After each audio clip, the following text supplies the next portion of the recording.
Good morning! Andito na naman tayo. Ako ay magluluto ako uli. Pero before this, meron na po akong yung next na luluto ko ngayon. It takes me like 4 hours to cook it. Kasi ipo-boil. So previously, kagabi, today's morning, kagabi ko ginawa. So vlinag ko na. So you will see later after this kung ano yung luluto ko. Pero for the meantime, dumating na yung order ko. Nag-order po ako ng nakalagay Chef Mariton. Tingnan natin ho Sandali, ano ko para makikita talaga ang pangalan. Sandali lang po. So eto na po ako. Ito po ang na-order ko online sa Amazon. Nag-order po ako ng nakalagay Chef Mariton. Nilalagay ko daw po dito sa akin. Tingnan natin kung maganda. Kung bagay sa akin. Kung bagay sa akin maging chef. At nagpaano po ako. Nagpalagay ako na nakalagay Chef Mariton. Diba? Para na ako tunay na chef. Diba? Sandali, paano ko kaya hindi ko alam yung sa hirap akong i-ano. So, Chef Tita Mariton.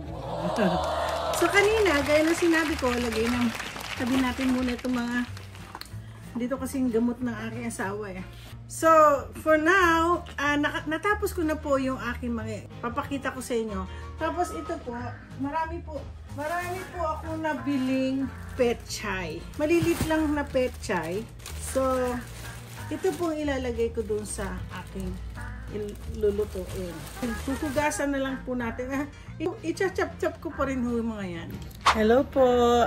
Ang next na aking ilulutuin ay bumili po ako ng mga pata. Ito po. Then I'm gonna be cooking this for mga 5 hours. And ang pagluto ko ngayon ay ito yung white beans. Lulutuin ko po itong white beans. Yan po ang ilalagay ko sa Ngayon, ipo-pour ko lang po siya dito. Magiging ganito. Madami, Dali lang. So, babad ko muna. Sandali. Mga 1 oras lang. Ito. Sa tubig. At iluluto ko po siya. Ipapakuluan ko sila ng matagal-tagal. So, ilalagay po natin gusto ko kasi parang iluto ito yung mga pata ng matagalan. Ayoko po silang i-pressure cooker kasi masarap po kasi yung matagalang luto. Padiho ba? So, madami po ako niluluto kasi marami hong kumakain. Bibigay ko po itong mga pagkain. Marami nagtatanong sa akin, lalo mga kamag-anak ko. Sabi nila, bakit parang ang dami daw pa akong niluluto? Oo, marami kumakain ho yan. So, papakulang natin ito. Ayan nyo po, paborito ng aking kumaring Carmela. Sabi ko magluluto ako tonight. Tuwa siya. Habang ito ay aking pinapakuluan, lalagyan ko po sila ng bay leaf para masarap ang lasa. Kasi matagalan din po yan. Tapos lalagyan ko po sila ng whole pepper. Diba? Konti lang yan. Para mali. Lagyan ko sila ng peppercorn. Lalagyan ko din ng isang buong loaves ng bawang. Ayan po. Kalasa-lasa po sila. So, ito na po yung naluto ko. Ito na po. White beans at saka kikita po ba? Ay! White beans at saka yung mga pata. Medyo malambot. Took me like 4 hours. Ayoko kasi siyang i-pressure cooker. Kasi mas gusto ko yung matagalan. It's okay. Mura lang naman po ang elektrisidad ng ng electric bill ko. So, iano muna natin dyan. Pakuluan muna natin. Kaya lang minsan slow fire ko kasi ayoko po siyang, what do you call this? Ayoko po siyang masunog yung baba. Okay. So, habang nag-ano yan, pupunta tayo ngayon dito. Ako ay, i-chop-chop ko lang naman to. Dami, no? Overacting. Niisip ko, Siguro 2 supot lang ang gagawin ko kasi masyadong madami. Oh.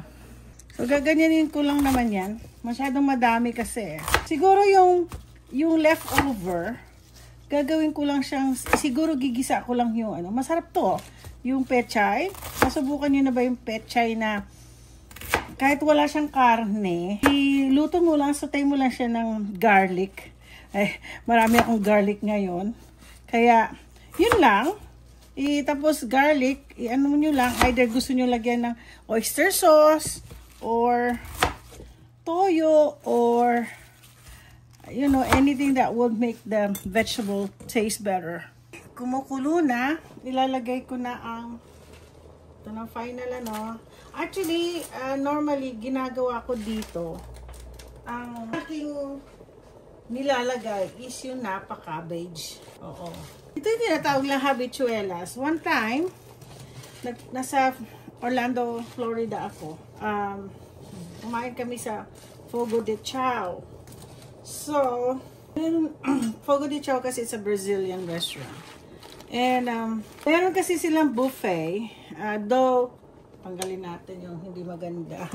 Tapos, kailangan ko na talaga iluluto to. Sa Fogo de Chao, meron din sila kasing ano, parang buffet or yung you can eat maraming salad. Kasi yung mga meat dadalhin sa'yo. That's how the Brazilian restaurant is. Ngayon, doon, meron silang soup. Maraming klase. I was so surprised. Hindi siya Fogo de Chao. Hindi siya Fogo de Chao. Hindi sa Orlando din. Sa San Francisco. Dinala kami ng pinsan ko doon ng yung Brazilian restaurant. Tapos, meron sila doon sa soup. Ang tawag, habichuela. Sabi ko, oh my gosh, it's like in the Philippines na meron habichuelas, which is, habichuelas is a white beans, right? I don't know, let's Google it. And so, what happened is, ito kasi, I've been eating this since when I was a kid.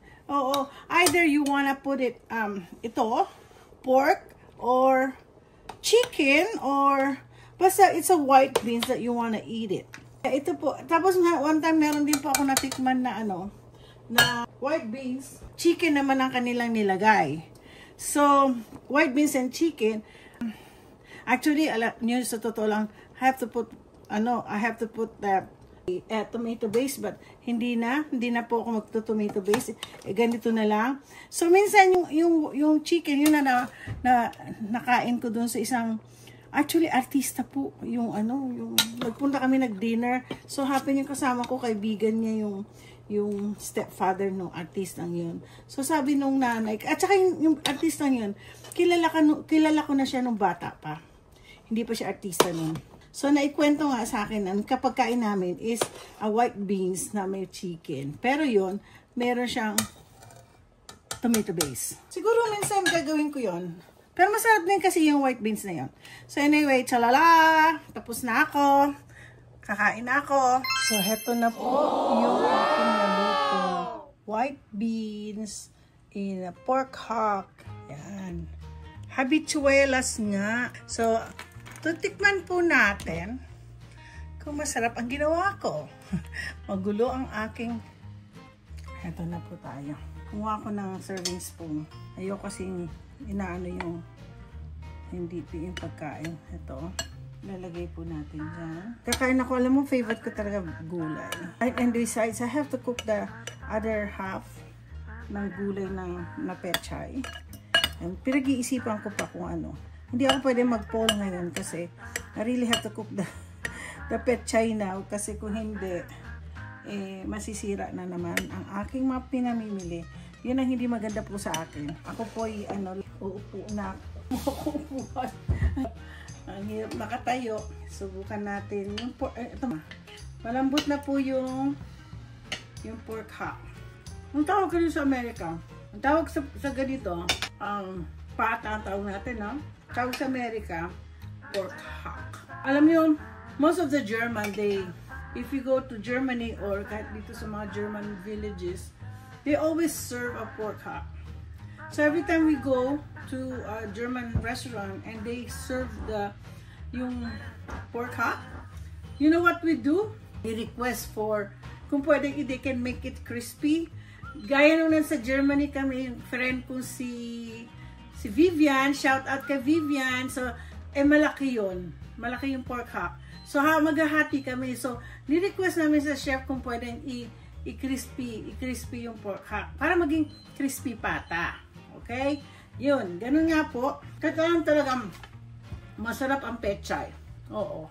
So, anyway, don't forget to like and subscribe sa aking channel. And thank you very much for appreciating what I'm cooking and what I'm giving you an inspirational messages. May mga pagbabago ako ngayon. So, don't you only like and subscribe. Like and subscribe.